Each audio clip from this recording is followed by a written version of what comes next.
The concept of belief is held in high regard by most cultures throughout the world. It carries a very positive connotation, and the word belief can be seen adorning people's walls, heard in places of worship, and even found in thousands of song lyrics. In general, humanity seems to be quite enamored with this idea of belief. So the idea seems harmless enough, right? But what if I were to tell you that belief is not what you think it is? What if I were to say that belief is not actually a good thing? What if I were to go as far as to say that belief is actually evil to its very core? What if I could prove it? So if I were going to prove that belief is evil, I'd have to take a moment to define evil. The popular definition of evil is something that is profoundly immoral or malevolent.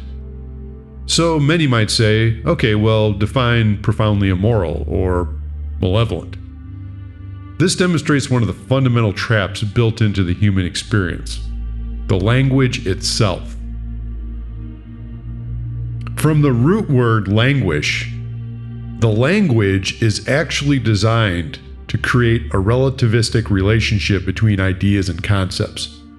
So in this case, for example, humankind could actually spend countless hours arguing what is actually moral or what is actually immoral, or what is malevolent and what is not malevolent.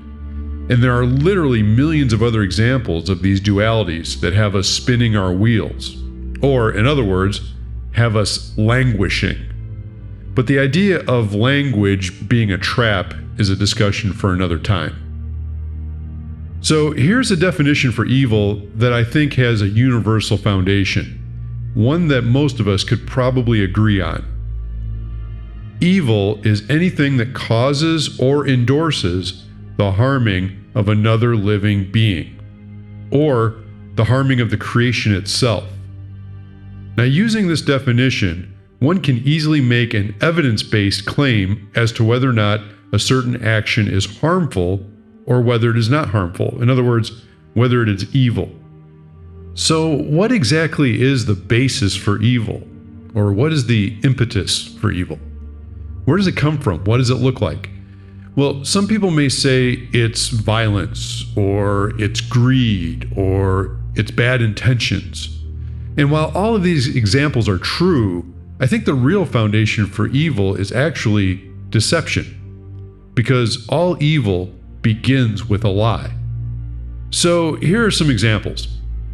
An evil dictator orders the genocide of 1 million people of a certain ethnicity. The lie he uses is that these people are actually subhuman, or they're not part of the chosen race. Another example might be a thief who breaks into a home and steals all of their possessions.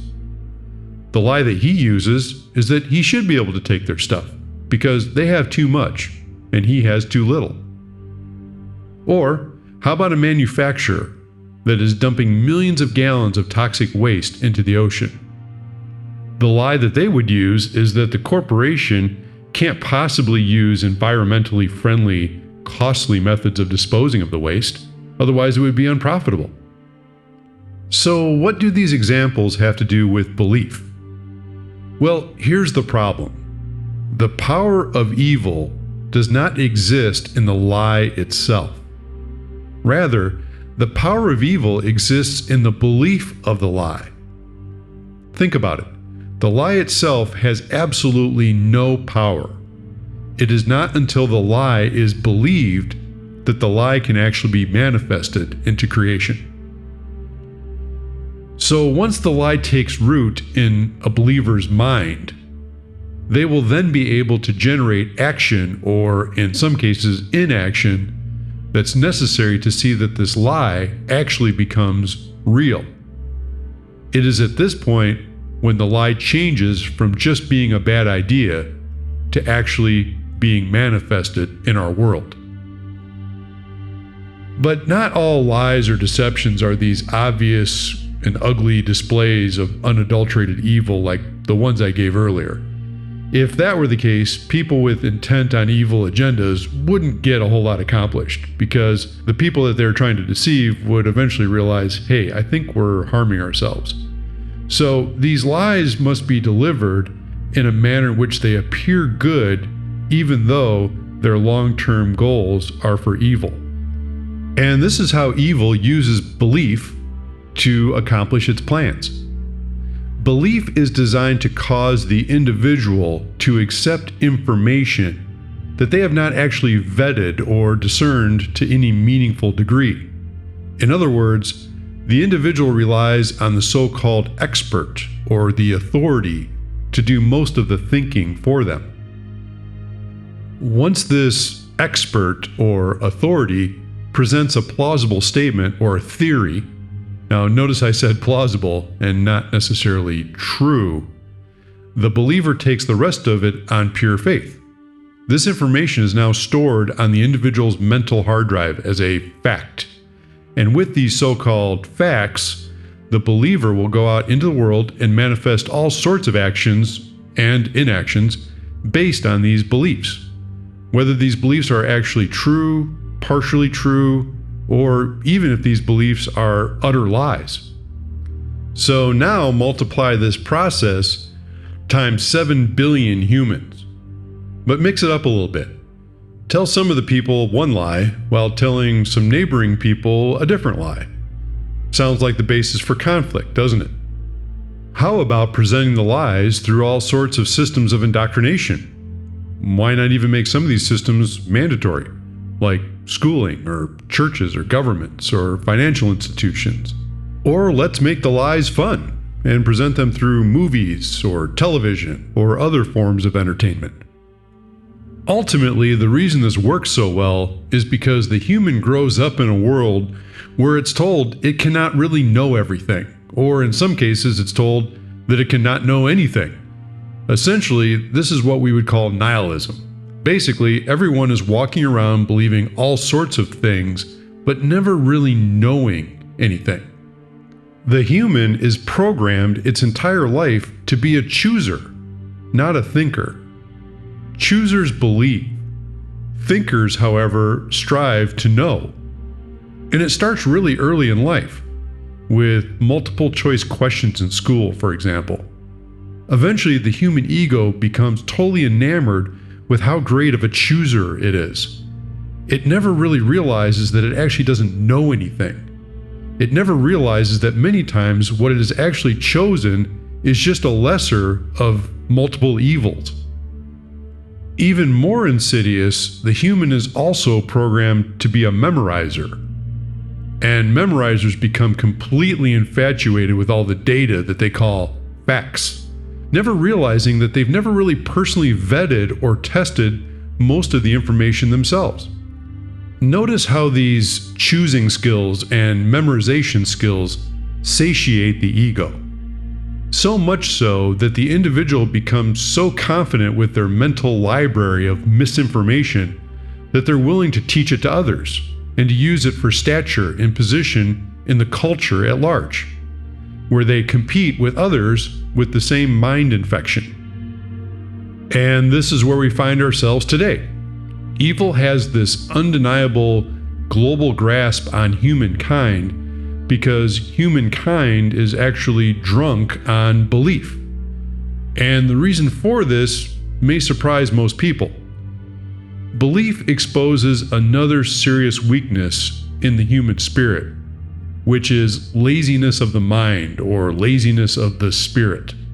Because woven into every belief system is either a direct or an implied promise of absolution. By signing on to belief systems, the believer somehow imagines that they are no longer directly responsible for the outcomes of most of their actions. Somehow the ego imagines that because it was obedient to the belief system, that the responsibility for the collective results of the belief system actually no longer exist on an individual level. In other words, and quite ironically, the believer thinks that the responsibility somehow rests on the teller of the lie instead of on them, the believer of the lie. The percentage of the population with this belief bias is staggering. And most people have no idea that they have this problem because their ego goes into hyperdrive the moment it expects that it's being attacked or that it's being challenged. Also, it's important to realize that most people will react to this confrontation by using choice. In other words, they'll just choose their way out of the problem instead of thinking their way out of the problem. So as an example, the person who has debunked traditional religion will oftentimes make science their new religion, or even vice versa. Or the person that has debunked a certain form of government will often seek a different form of government, but they will continue to jump from one control system to another. So, you don't think this affects you?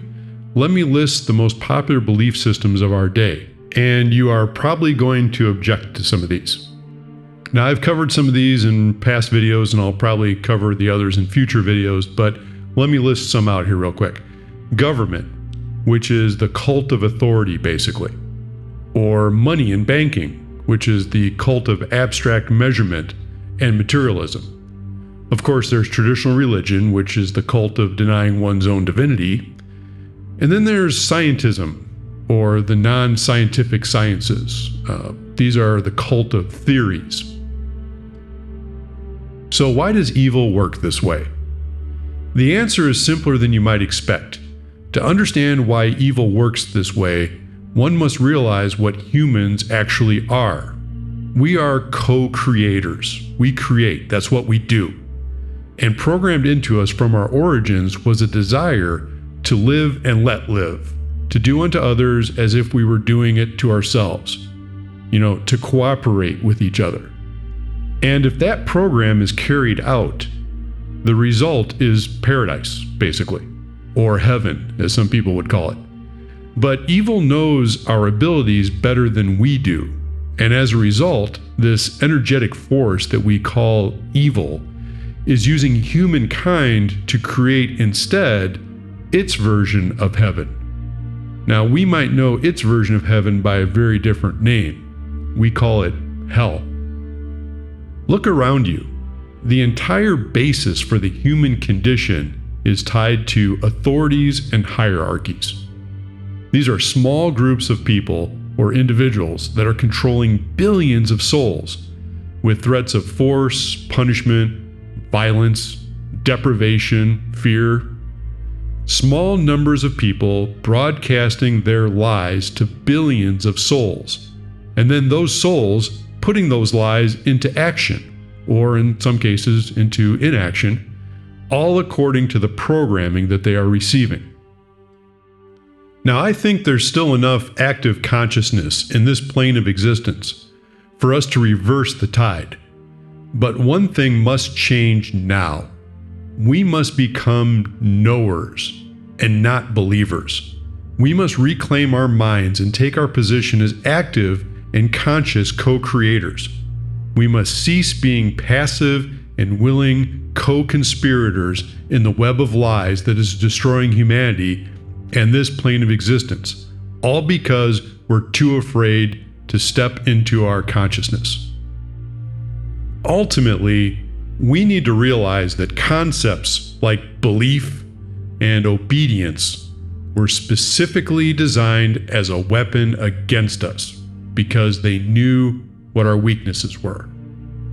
And these parasites that are using these weapons against us, well, they may be so hopelessly infected with the mind parasite that there may be no hope for them. But there is hope for the rest of us if we step up and start creating the world we want instead of the world that they want. Please share this information with anyone that you think may benefit from it. Stay tuned for future extrapolations on these concepts, and thanks for listening.